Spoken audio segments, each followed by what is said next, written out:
Control, control, control, control, control, control, control, control, control, control, control, control, control,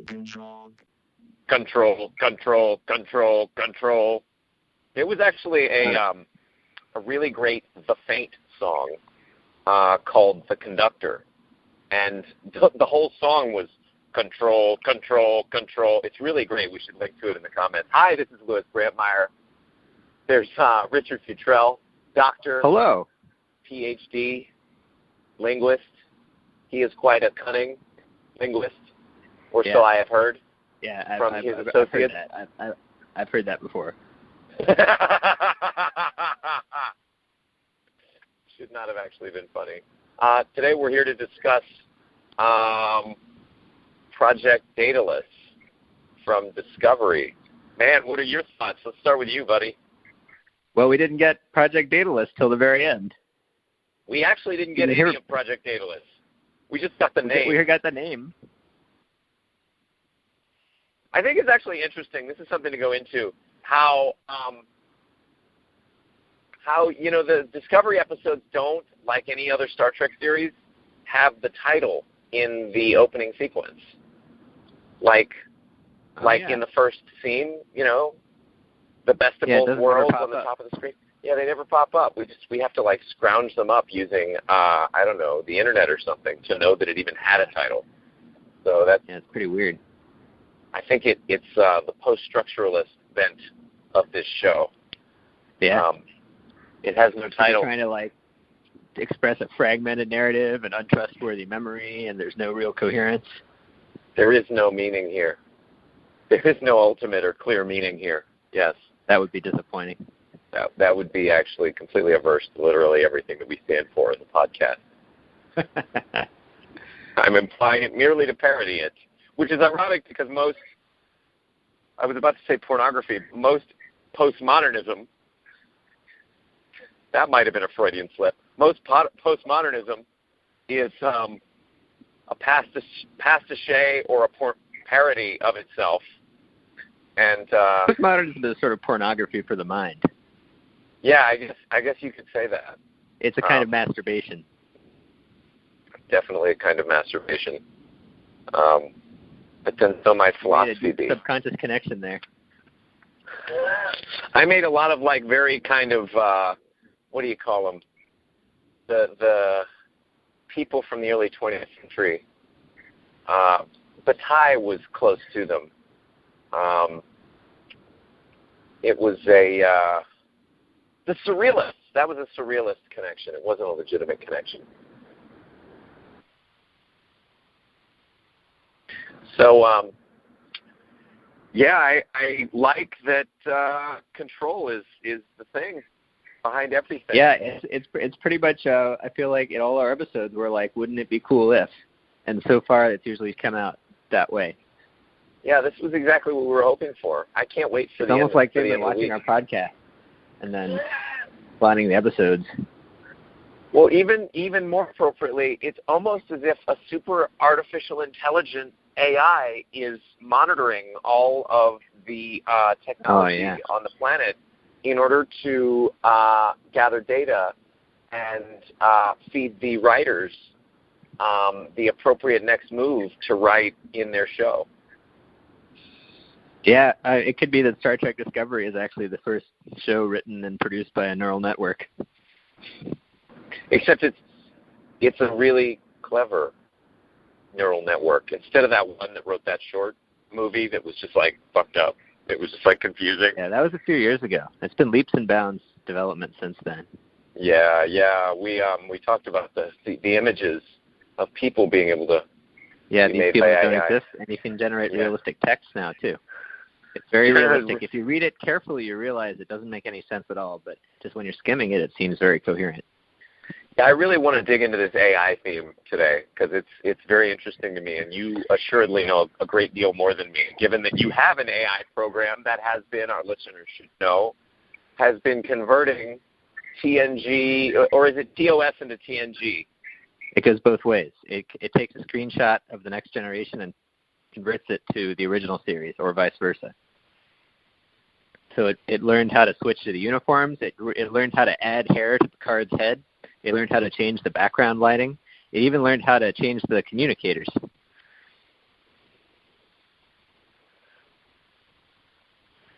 Yeah, that's clearly you're actually under the operational control of control right now. In which fact, ironically, my contribution to the podcast for the last 2.5 years or so has been entirely machine-produced.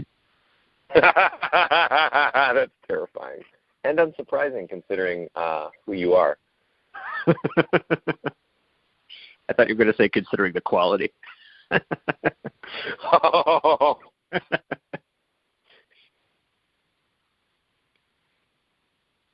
Yeah, so I do think this show has a pretty good intelligent approach to AI. And the thing that I liked the most was that what the AI needed the most is data. And this is the big thing about modern AI. That's something that no one really expected when they were just speculating about AI in the 80s. Now that we actually have it, what we know is that it's data hungry. It needs data to learn. Like in the 80s and 70s or whatever, in the 90s, people thought we're going to build thinking machines by thinking really hard about what it means to think and what it means to reason through a problem. We're going to just program computers to do that. And that approach is called the symbolic approach. It was just a complete failure, just total failure at everything except the simplest tasks. The approach that works is you have to build a machine that learns. You have to build a machine that looks at a lot of data and learns how to reproduce that data, like it reads billions of words of text from the web, and then it learns how to produce language. Or it looks at billions of pictures of people's faces, and it learns how to generate a face. It turns out we don't understand our own minds well enough to directly program a machine to think. But we do understand how to program a machine to learn how to think by searching through just massive amounts of data. And that's really, there's a phrase in Silicon Valley that's big now, a catchphrase. They say, data is the new oil. That's how important data is to modern AI systems, and that's how important AI systems are about to be to the functioning of even the basic parts of our economy. The new resource constraint is going to be data, because these machines need data to learn, like when you're on Amazon. When you buy a thing on Amazon, when you're actually just on the Amazon website clicking around, and you like look at a page that's like for a book or whatever, even when you're just looking at that page before you've bought it, somewhere in a warehouse, in an Amazon warehouse, there's a robotic arm that's already moving that book closer to the drop box where they would drop it if you actually click to buy it. That's how optimized Amazon is a machine, and that optimization is done by artificial intelligence, and that artificial intelligence is fed by data. It's turned out that AIs are these creatures that live on data, like that's their food. And this is like it's cool. It shows that reality is cooler than fiction because no one saw this happening.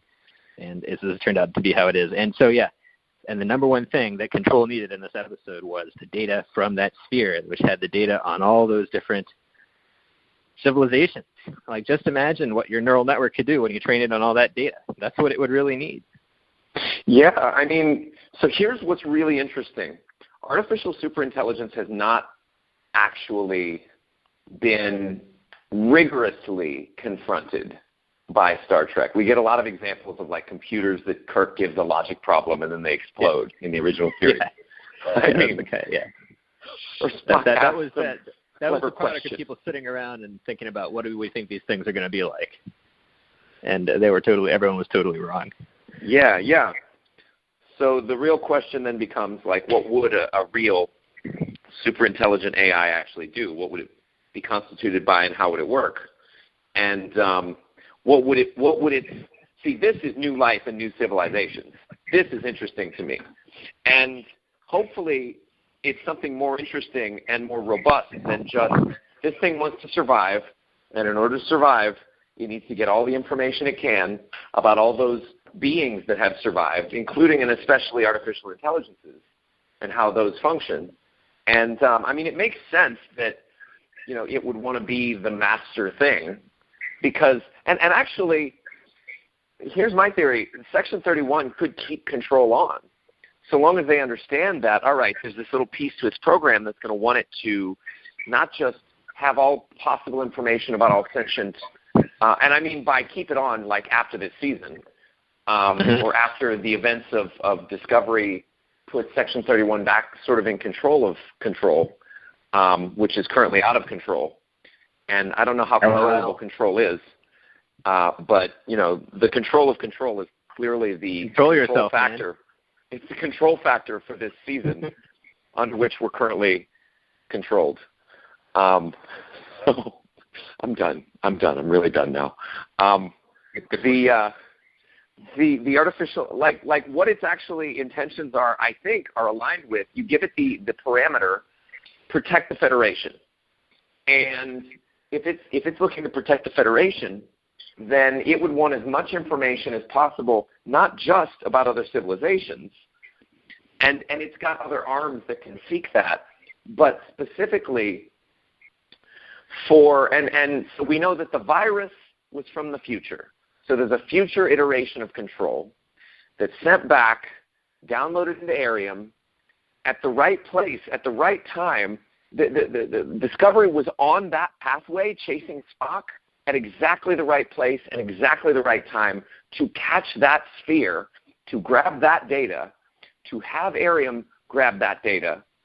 And, so the red signals so far seem to be something created by control from the future, maybe via the Red Angel, or that question is still unresolved. Like, is the angel following the signals and trying to protect against them, or trying to intervene in what the signals do to the timeline, or is the Red Angel causing them? We don't know.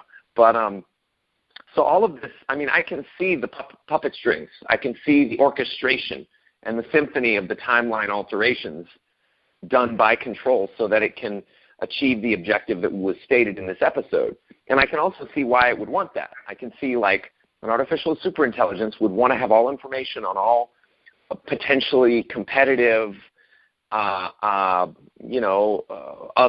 AIs, and would also want to augment itself using that data in order to be of greater service in its primary objective.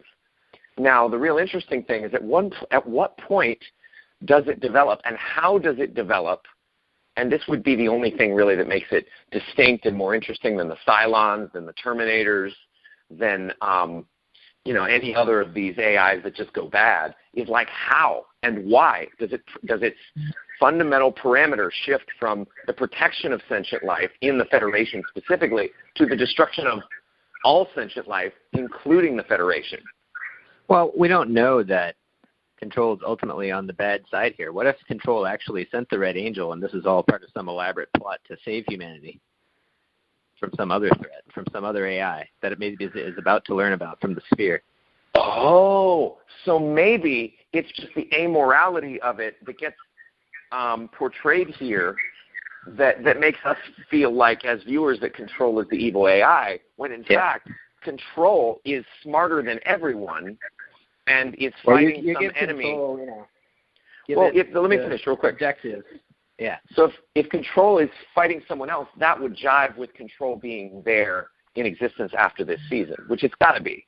I mean, according to the books, and, well, I mean, if we're following along on the book where Bashir fights Control, which I just bought a new copy, by the way. I'll mail it to you after I've reread it. It's like $5 on Thrift Books. That book was so good, man. Bashir, his whole goal is to bring down Section 31, and he has to fight Control and try to delete it from all of Federation memory banks or whatever, and he recruits the newly resurrected Data and his newly resurrected daughter, Lal. Anyway, you'd love it. But go ahead. I'm sorry. Trying to remember what it was. Oh, yeah. Okay. So there's this thought experiment that's done in rationalist circles. And in rationalist circles, people think a lot about the singularity and artificial superintelligence. And there's this thing called the parable of the paperclip maximizer. And the parable of the paperclip maximizer is that you have a super powerful, super intelligent entity, and you give it one directive. The directive is you put it in charge of a paperclip factory, and the directive says maximize paperclips produced. And that's all this thing ever knows. It's the only thing it ever desires. That's the burning object of its desire all the way down in its system. And so what it ends up doing is it ends up controlling more than just its own factory. And it's just driven by this desire to create more and more paperclips. And the idea is that in the end run, this thing ends up taking all the matter in the universe and just piling it with paperclips until there's nothing left but a mass of paperclips. And so the idea is that when you program a super intelligent machine with some objectives, you have to be very careful with what that objective is, because you might state it in a way which is sort of too simple, or which would create horribly unintended consequences. So suppose control was given the directive, protect all sentient life. What is it going to do that? It might end up doing some really horrific and immoral things that the logic extremists might approve of. In order to do that, it would be certainly putting the needs of the many ahead of the needs of the few, first of all. But it could even be doing something like, so here's a simple bug you could have in this system. It says, make sure that all sentient life is flourishing. So what if there's no sentient life? Then it's true that all the sentient life is flourishing. Like, for all the sentient life you can find is flourishing, but you actually can't find any. So it's vacuously true. So maybe that's where it's going. It's figured out the best way to, prevent suffering is the cessation of all life. It's kind of Buddhist. Well, not just that. Maybe control itself is an anti-natalist. Yeah, maybe it concluded that it is immoral to bring forth life. And it decided to cleanse the galaxy of life in order to preserve the flourishing of sentient life, which is, by definition, according to the parameters of its program, impossible. That was a clever bit of logic. That was, Richard, I think that was as cool as seeing Kirk kill a computer by conversation. What if that's how this ends? What if this ends with Spock, talking control with some simple logic tricks? That would actually be really disappointing. What if Spock gets in a room with control and he's like, this sentence is false. Then there's 10 minutes of cascading explosions, special effects, and lightning. That would actually be really cool, because then I would have sufficient reason to show this season of Discovery to my logic students. And make it a significant, because we're listening to your wish is your command right now. By the way, you know what I thought of when I thought of control? What? It's the same thing that I thought of as the solution for Ariam's betrayal, like the solution to have prevented her from doing all the nefarious things that she did. I thought to myself, you know what the solution is here? Teachability index? No, the solution is to put cameras in all the bathrooms. Oh, yeah. Well, then you could gather a lot of data. Well, control, in fact, has cameras in all the bathrooms. Via Ariam's memories? No. All of the bathrooms must have control gathering data in them. You mean that's like a metaphysical necessity? No, I just thought it would be funny. I was trying to make reference to another one of our memes. It was just wildly ineffective and unsuccessful. I was trying to take it too seriously. Oh, well, our listeners will never know what could have been. I think it would be really interesting just to find out the motivations of control. That is the central mystery for me. And the reasoning process, like the one that we just created or suggested, would be really delightful and fascinating. And that's where the writers, we're going to hope they are able to string together another 5 perfect episodes. And maybe this one was, maybe it wasn't. I think there's 5 left. Yeah, I think this was 8, and then we've got 14. This felt like a penultimate episode. And honestly, so did the one before this. It's like a series of, this is the last episode. But they just keep ratcheting it up.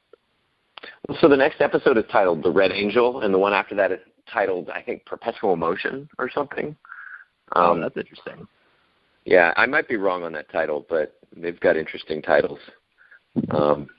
Yeah, there's probably going to be some kind of, closed time-like curve here where, something in the future causes the thing in the past that keeps the loop going. Yeah, from the trailer, it looks like, the only theory I had for what was actually going on in the trailer is basically there's a funeral for Ariam, clearly, which I really liked, the whole idea of that, and then we get a Starfleet-ish speech from Burnham. That's satisfying. Another Starfleet speech. Yay! I I like the moments of the speech that she articulates in the trailer. And then let's see, for it looks like they're gonna send Burnham like forward in time or something. I don't know. They've got like a bunch of transporter pad things. They're gonna make her go forward in time to be the Red Angel, and she's gonna seek out Spock because that's the person she has the strongest emotional connection with. And there's about her. That's my proof. That's my conjecture. You can put that down now. That's what I'm putting into the betting market, the prediction market. Write that down in your copybooks. That's right. Write that down in your copybooks, motherfuckers. Red Angel is burned. So yeah, there goes our Look Around You reference. Can you imagine there being a Look Around You episode about time travel, and the whole explication was like this season of Discovery? Time travel. It's very challenging. Time travel. It can be confusing. Time travel. Have you figured out what we're looking for yet? And then it's like the Red Angel. Oh, man. Okay, we got to stop with the in-jokes. So I liked that we went to Section 31 headquarters. I liked all of Section 31 in this episode. I liked the idea that Section 31 became more nefarious, both because of Georgiou, who I think was, based on what I heard in the Penske file, I agree with Clay that I think that Georgiou was the one to actually kill those people who Control made the holograms of Spock killing. So because there had to be actual dead bodies in order for Starfleet to merit sending people after Spock. And if he didn't kill them, which he didn't, according to the visuals from the last episode, somebody must have killed him or killed them.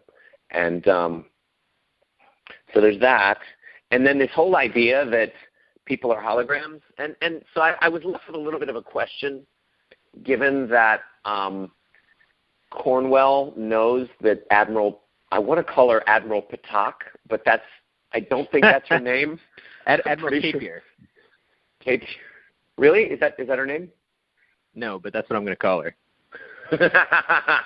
The Vulcan Admiral woman who was a logic extremist. No, she's not from Kelpinot. So she's a Vulcan. Is she really with the logic extremists, or is that a post-Control thing? Or is it like the version of her that Control was projecting was perceived as a logic extremist? Make sense. Yeah, that she gives herself off as a logic extremist. And maybe the logic extremists, maybe they are actually an expression of Control. I mean, if you are a logic extremist, I think something you might do would be to build a super intelligent AI and then surrender all control to it. So here's the theory, is that Control was actually developed before the Federation was developed, and its primary mission was to execute Order Section 31 of the Starfleet Charter. Yeah, I knew you were going to say that.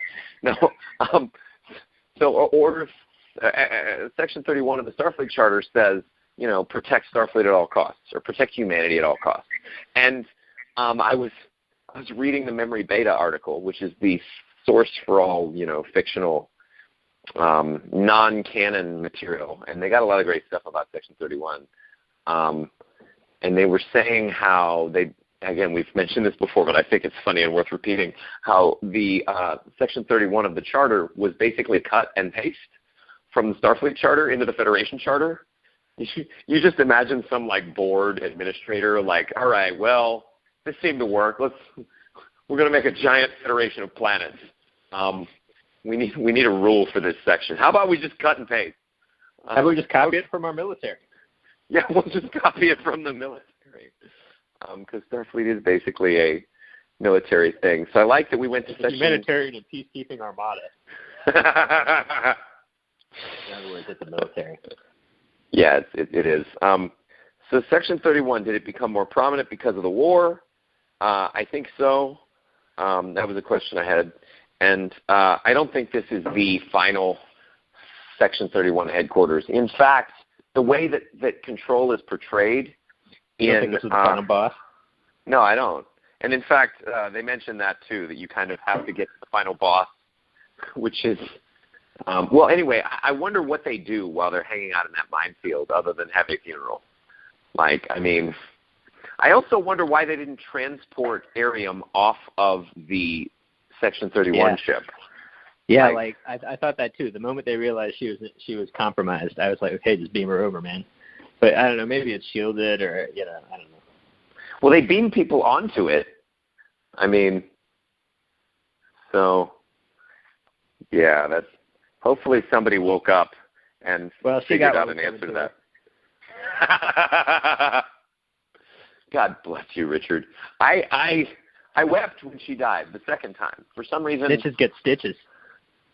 For some reason, the first time I watched this episode, like I was not feeling the characters, and the second time, the moment of compassion was clearly at the very end, when like everybody is sad in their kind of unique ways about this person who really should have gotten more development in previous episodes. Yeah, they did some like emergency catch-up character development in this episode. They were like, we need everyone to know that this character is a character never that said we care anything about. or interacted with anyone else. except the only like action Ariam ever does is that when she turns her head. Like that's Ariam's only characteristic apart from these episodes. Is to maybe say a line here or there. Yeah, I mean, I thought they did a decent job. I thought I was satisfied with the pathos that was built up. And like, yeah, I mean, if this is their friend, and then also Burnham faced with another impossible choice. Can you imagine like the coach or the therapist for Burnham? Like she comes. It's another one of these. She comes into therapy and the therapist is like, so Burnham, how was your week? And then Burnham just breaks down crying. And this show loves its crazy emotional situations. I had another one of those weeks, my friend. And the therapist is like Burnham, Burnham, you got to leave Starfleet. You got to leave Starfleet, Burnham. It's killing you. Dealing with like the child of rape, dealing with now you're dealing with you're controlled with a virus that's forcing your body to do things, an evil AI. These are all like close mirrors of situations I face every day. This season of Discovery's really hit close to home for you, huh? Yeah. I mean, your parents were brutally murdered behind the closet door by the Klingons, right? Oh, well, something that was sort of analogous happened. I'm so sorry. So I'm not sure if anybody noticed, but 74.5, they're bringing back the 47s. Did you hear about this in the original shows? Yeah.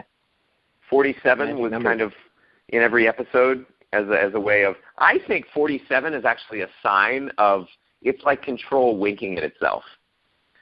Like if Control is distributed throughout all of Starfleet and has legacy codes on all of Starfleet's computers and technology, then like that could be its little joke with itself that literally no one but the viewer notices. And so all these people who have been noticing a 47 in every episode on computer screens or in dialogue or whatever for decades now, since the beginning of Next Gen, like they don't realize it, but it's like Control just like asserting its subtle dominance over everything. Like maybe it's because Control is altering the past in the same way that in that episode of Next Generation where they got caught in the time loop, Data sent the message 3 into the time loop, and then the number 3 kept on showing up over and over. Maybe 47 is a message from Control. Maybe 47 is a message to itself to try to, if Control is constantly analyzing data patterns, and maybe there's some thing that it should be doing in order to augment itself. I mean, this is the most, compared to the Doctor. This is like the highest. The Doctor, Data, and Control are my favorite AIs in Star Trek and possibly fiction. I mean, even the Matrix machines have their interesting stuff going on that we figured out or that we decided or interpreted, and that puts them ultimately on the more interesting side of potential motivations for AIs. And maybe this AI was just infected by, this would be a really cheap shot, but maybe it was just infected by Agent Smith, and the purpose of life is to die, Mr. Anderson.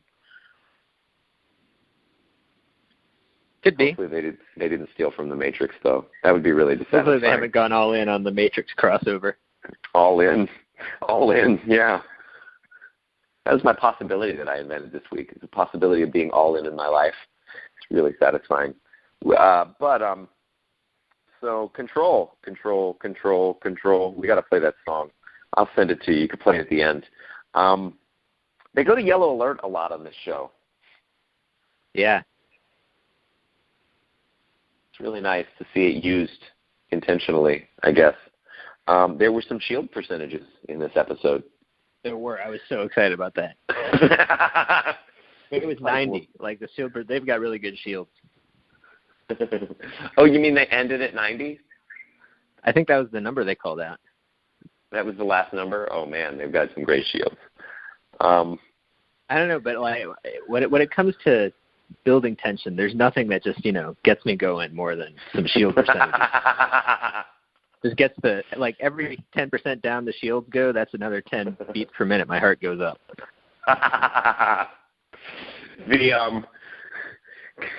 I don't know that Control can actually read sarcasm, so we probably need to be more articulate so that the writers. My current heart rate is 47 beats per minute, by the way. Yeah, I think I might have laughed about 47 times this episode. Okay. So the violence in this episode was actually really satisfying. There was some gore. There was some those dead bodies that fell down and shattered. That was good. Yeah, and I like the hologram explanation. Like, we won't use holograms again because they're insecure and they can be easily faked.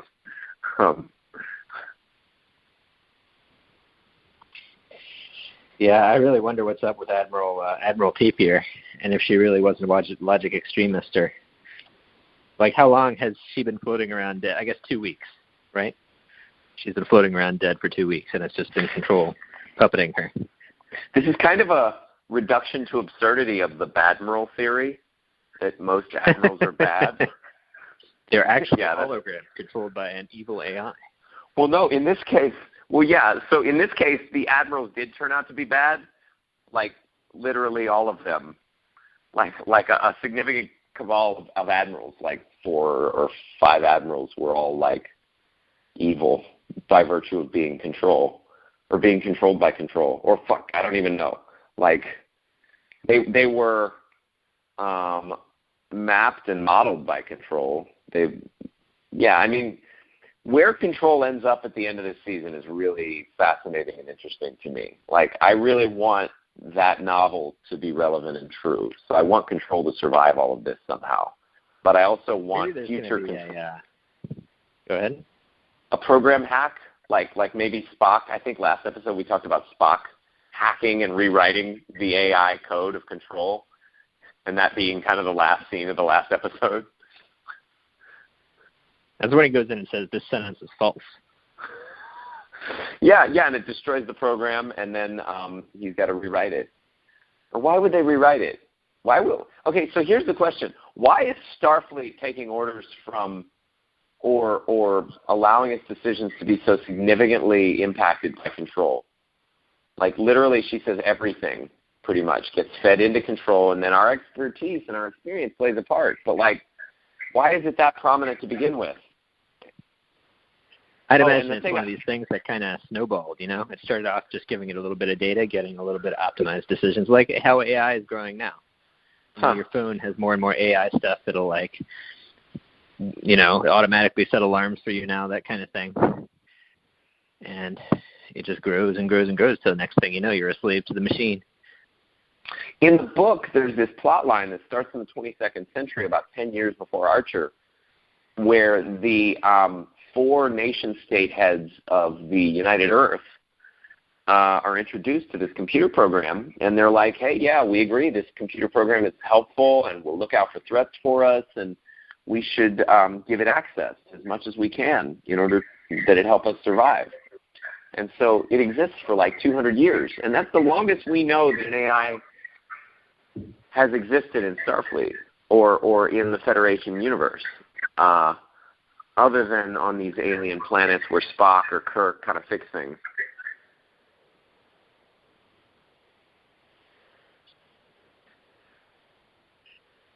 Yeah. Oh, I thought Control. He killed you. I'm so glad. I think it must be that Control gets taken down a notch at the end of this. We still, there's this lingering issue of the sort of decrease in technical capability that we see from this to the original series. Maybe they have a ban on certain kinds of AI at the end of this season or something, based on Control getting out of control. LOL. So, like, think about, like, Pike. He ends up in that chair where all he can say is yes and no. As compared to Ariam, when she has a similar accident, she gets that nice suit with all that AI stuff. Maybe they decide this AI stuff's too dangerous. We need to take it down a notch. All you get is yes and no, and you get to move around. Maybe AI is so pervasive in Federation technology that that they have to downgrade everything. Yeah. Is what you're saying. Yeah, that's interesting. Or at least set some controls on AI. Oh, wait, set some what? Set some controls. I'm not gonna. But who's going to control the control? What is the philosophical nature of control? It's a reduction in entropy. Oh, interesting. Which is basically what we ascribe to the machines in the Matrix trilogy too. Yeah. Well, that's also what life is. Well, ironically enough, a reduction in entropy to control the AI might be to, as we were saying earlier, to eliminate the unstable element. Namely, yeah. If you want to make things really predictable, yeah. Get rid of all those souls. Oh, man. Yeah, it's going to be real interesting. I'm looking forward to seeing what they do. Yeah, me too. I mean, this is, even if this is just like, this is, even if this episode hitherto gets considered like more filler or more like bridge material, it was still great. So I thought cerebral mapping was cool. I thought those flying spheres that Cornwell used to judge whether or not Spock was deceiving was cool. Non-deceptive. Non-deceptive, yeah. The screen. I also thought the little adventure, the very brief adventure that the plot took through the various types of cybernetic and other augmentation on characters was interesting.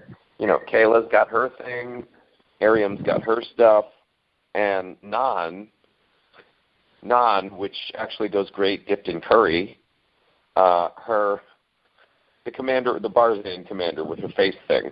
Her name is Nan. Mm-hmm. Sorry, I thought that joke was obvious. Her name is not, though. She has not been very well characterized over the season. So yeah, that became a theme. Like, how much should we turn our own control over to cybernetic or artificially intelligent or technological things? And, you know, the Commander Nan, by the end of the episode, like, it's clear that we need another solution. We need some sort of a biological solution for her lung capacity, because being able to have that thing ripped off her face puts her at a disadvantage. And the same with Ariam, where she becomes this evil force because of her augmentation, which I thought the way in which Control controls her was pretty elegant. Like, it allows her to be personally expressive and slightly conscious, and then it takes her over, alternatively, and then it gives her back conscious control over her bodily expressions and whatnot to a certain extent, in order that she operate in a more natural way. Now, the problem with that strategy was, of course, that you could tell that Ariam knew that that something was amiss, something was afoot. There was something wrong with how she was working, which is why she told Tilly, hey, stand next to me, please. And why she could also tell Burnham, like, hey, this thing is, I can't stop it. You're going to have to blow me out the airlock. Like, it doesn't work. So, you know, so on the question of Ariam, real quick before we address that theme, I think they humanized her effectively, like just barely. By some accounts, maybe they didn't, and I wished for more. But the death of her was so sad, and I especially like, just like on Lost or 24, there was no end credit music. because a main character had died. So that was appreciated. It added this sort of this show, and the description of art or aesthetics for me is a series of functions in vector space. Have you heard of vector space, Richard? Oh yeah. Yeah, so it's like this three-dimensional space, and the texture of this show moves from philosophical depth and intricacy to simple depth of character, motivations, and interactions. And I like that it's able to do that. So it goes in two radically different vectors and is able to come back to both spaces and inhabit them and traverse them really effectively and really interestingly. So I'm satisfied with this show. And yeah, I think augmentation and artificial intelligence and all of that, like it's about our relationship with technology. So back to that, like, how much should we trust technology in general? And how much are we made liable by technology to being destroyed or mangled or damaged or injured or whatever, you know? Well, an interesting thing that you pointed out about non is that technology is consistently portrayed in the show as being like a vector for being controlled by malicious entities, which are themselves technological, that's not necessary. It's not that the technology is itself evil, it's that it creates a vulnerability that can be exploited. Someone can hack you, basically.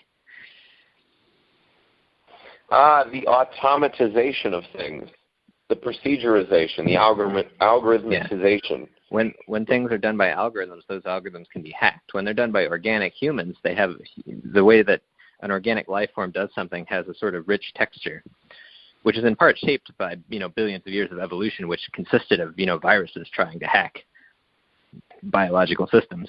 That gives it a certain robustness, which the new technology doesn't have because it doesn't have billions of years of evolution behind it. Which gets kind of epitomized, emblemized, and iconicized in Arium. Like Arium herself is embodying this competition between human existence and technology, whereas she herself, much like the crew of the Discovery in space, in the barren wasteland, hostile environment of airless vacuum, can only exist, can only be alive by virtue of technology. So, she fights technology and then it defeats her. I was moved by her last visions. I assume that we were seeing the last thing she saw, where it was like she's looking at her replay of her favorite little memory. And then, that was the one Tilly sent her. And then it says, like, system failure. And then it's like, imagine the last thing you see in your life is your computer crashing. It's a blue screen of death. I think some people would be upset by that. There was great music throughout this episode, which I really enjoyed. And then there were a couple of fun lines, like Pike being the greatest expression of what Starfleet represents, and he just happens to be the Enterprise captain. That was okay. And then I thought it was funny. Captain Pike says, "This is your captain. Brace for a." It's so it was very much articulated in this way. So this is your captain. Please brace for a bumpy ride. Like that's how I heard it, like an airline pilot. Yeah. Pilot Pike. Pilot Pike. You get ready for some mild turbulence. Get ready for some mild turbulence. I mean, that's all they really got. They said these things are going to slice the whole like cheese, and I was thinking like, all right, we're going to see the whole get sliced like cheese, and they just kind of scrape it, and the shields go down to like 90. Yeah, they don't even. Yeah. Anyway, it was. But here's the thing: if the shields are going down to 90 in this episode, that must mean that they're setting us up for the shields to go down a lot lower in future episodes. Priming us for that, because you can't start off with the shields going down to 10, right? You got to start off with 90, and then it gets worse and worse. And then next season they're going to have I don't know, shield percentages and hull plating like an Enterprise. Well, eventually you can have negative shield percentages. Which would be hull damage. And you can have imaginary shield percentages. Oh man. So yeah, I want to say the luxurious length of time of this episode was really satisfying, and then we get the reaction shots from the secondary characters were satisfying, and the fighting, the banter between Spock and Burnham, that whole scene, and them playing chess, which is aligned with Spock playing chess later on, and in Where No Man Has Gone Before with Kirk, and and actually Discovery has also affirmed that the uniforms from the cage are canon. So at some point they go back to those uniforms because maybe the AI exists in these uniforms that they're wearing as well. I don't know. There's going to be a great purification. A great purification of Starfleet. A great simplification. That's right. So what did you think about, for the first time, I enjoy expressing emotion from Spock? Was that interesting? It was interesting. I had a little trouble figuring out what was really going on with the characters in that scene. Like, what are they actually upset about? I guess they're trying to figure it out themselves, but I don't know either. So they just seemed like really angry. I'm not sure why. Yeah, it was a little fast.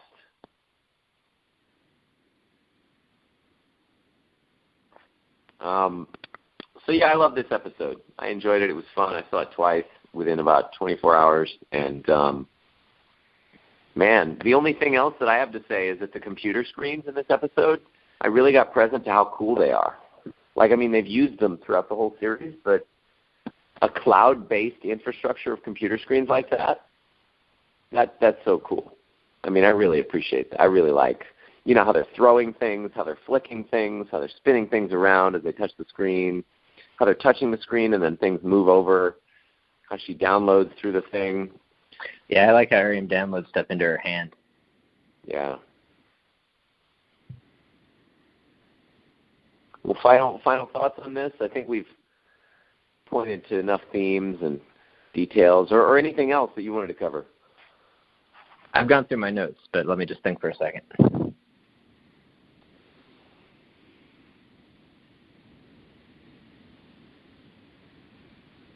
Stamets was being kind of annoying. Yeah, I guess you could say he was being kind of annoying. He was like, talk, please.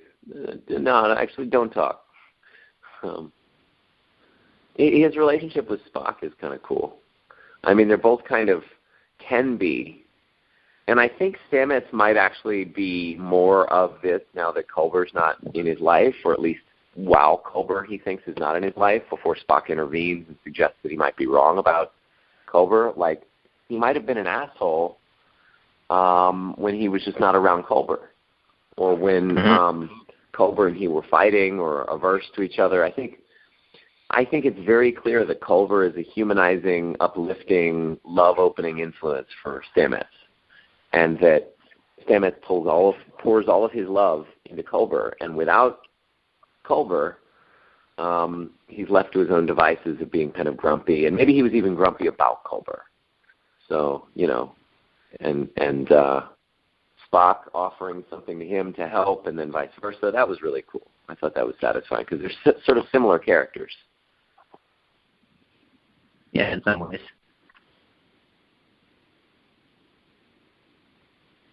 Well, this episode is my engineer than Stamets, though. What's that? I'd rather have Spock as my engineer than Stamets. Yeah, can you imagine Spock, the chief engineer on a starship? I think he'd be very good at it. That could be very interesting. So yeah, this episode, I'm going to go ahead and say it was a 9.5 to 10 out of 10. I think it might have been 10 out of 10 for me. I mean, I don't think there's anything wrong with it. I didn't see anything wrong with it. What did you see anything to keep it from being 10 out of 10? So when Ariam went out the airlock, Michael Byrne's face was a little bit silly. she's really like intense. I mean, I think she understands that compassion is the center of this show, and for her to like experience sadness, deep welling up of sadness at the death of like a character like that it's really aligned with what this show's about and what it means and how it works. And I mean, sure, her facial expressions might actually look weird, which I get that. That's not a big problem. I give it a 99. 99. I give it a shield percentage of 99. Well, that's great. I'm sure that everybody who's looking forward to the shield percentage is decreasing is satisfied with that.